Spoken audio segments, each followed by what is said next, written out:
While gold is a great long-term store of wealth, a different metal has outperformed gold for the past year plus. Stick around to find out. Welcome to Silver Heist. Thank you to our returning subscribers and guests. We are a channel that likes to hold physical gold and silver. To support my creation, please subscribe. Since January 2020, what metal has actually outperformed gold? The best lens for looking at gold is really the longer term. If we look at gold spot price from 1988, for example, the gold spot price went from $484 per ounce to $1,895 per ounce at the end of 2020. So you might wonder, did that keep up with inflation, beat inflation? Let's take a look.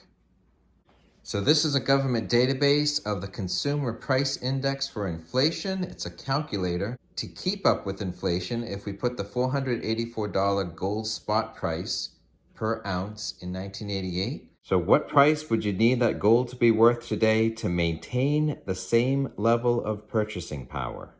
So in 2021, gold would have to be worth $1,094, but since the gold spot price is higher on January 1st, 2021, it was actually $1,895.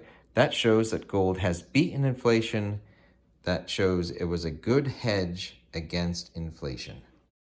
So that shows that gold is a good tool, but if all you have is a hammer, everything looks like a nail.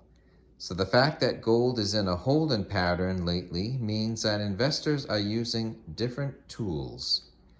So this video is sponsored by Phoenix Gold Resources. What got me excited about their story is that they are putting multiple tools to use in today's economy.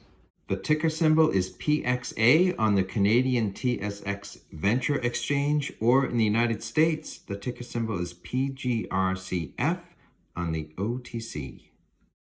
While gold is a monetary metal, the metal that has outperformed gold is a commodity. While silver is a commodity and a monetary metal, copper is a pure commodity, and copper is the metal that has outperformed gold. As you can see here, from March 2020, copper spot price has gone from about $2.50 a pound to over $4.14 per pound. So while gold has increased 13% since January 2020, copper has increased 46%.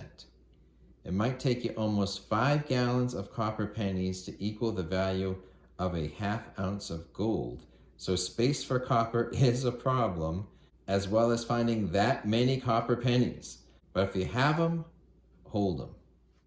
So while holding copper pennies is an option, there might be another way. So what's great about the Phoenix Gold Resources is that they are positioned with both the gold and the copper and more. The strategy is that they have acquired mines in 2 different regions, one monetary mine and one commodity mine. Using technology and modern standards, they are reestablishing the resource in both Nevada for gold and a copper mine in Canada.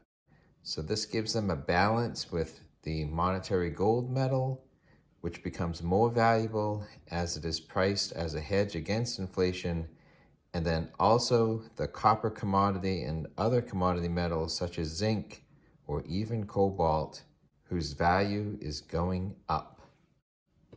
The copper aspect is important with the adoption of electric vehicles worldwide because battery electric vehicles use 183 pounds of copper versus 48 pounds of copper for a traditional gasoline or diesel vehicle. This is over 4 times the copper. A recent Reuters headline showed that booming electric vehicle sales are driving a surge in cobalt prices. Cobalt is a key component in lithium-ion batteries, which are used in Teslas or other battery electric vehicles. Besides transportation, 65% of copper is used in electrical uses.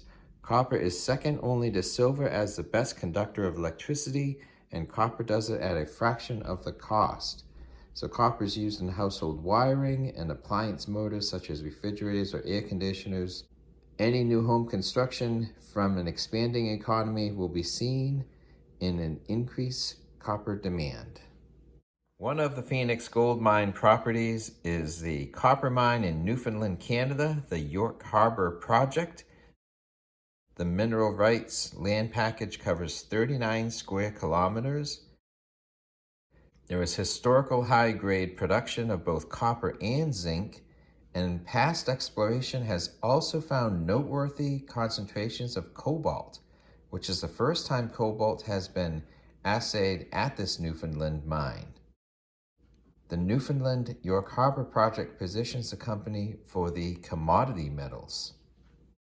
Meanwhile, the Nevada mines position the company for the gold monetary metals. There are 2 historic gold mines that cover approximately 60 acres of land. Nevada is considered one of the top mining jurisdictions globally. The Battle Mountain Mining District is home to some of the largest gold-producing mines in Nevada. One of the mines, El Dorado, is 50% owned by Phoenix and 50% owned by Newmont, a $49 billion mining company. There are many other established mining companies in the region, and third-party milling operations are a truck drive away. Phoenix Gold Resources has a small market cap of $9 million. The stock is closely held by its founder and CFO and other associates who control over 50% of its shares. The strategy in Nevada is to drill and prove up the potential resource for gold, silver, and copper, investigate mining the 2 Nevada mine properties and treating the ore at third-party milling operations located within trucking distance, or with other nearby miners consider a consolidation, a joint venture, or even a sale. With both the copper mines in the east and the gold mines in the west, Phoenix Gold Resources are reinvigorating old mines with new technology and modern tools to re-establish the resource. It is the phoenix rising from the ashes, as their name implies. So while I am learning more and more about mining and hold some mining stocks and mining ETFs myself, I'm far from qualified to make specific recommendations to you because I'm not a financial advisor. So please conduct your own research. I will provide a link to the company website along with the ticker symbols in the video description. The ticker symbols are shown here again as PXA on the TSX Ventures in Canada or PGRCF on the OTC. Thanks for watching.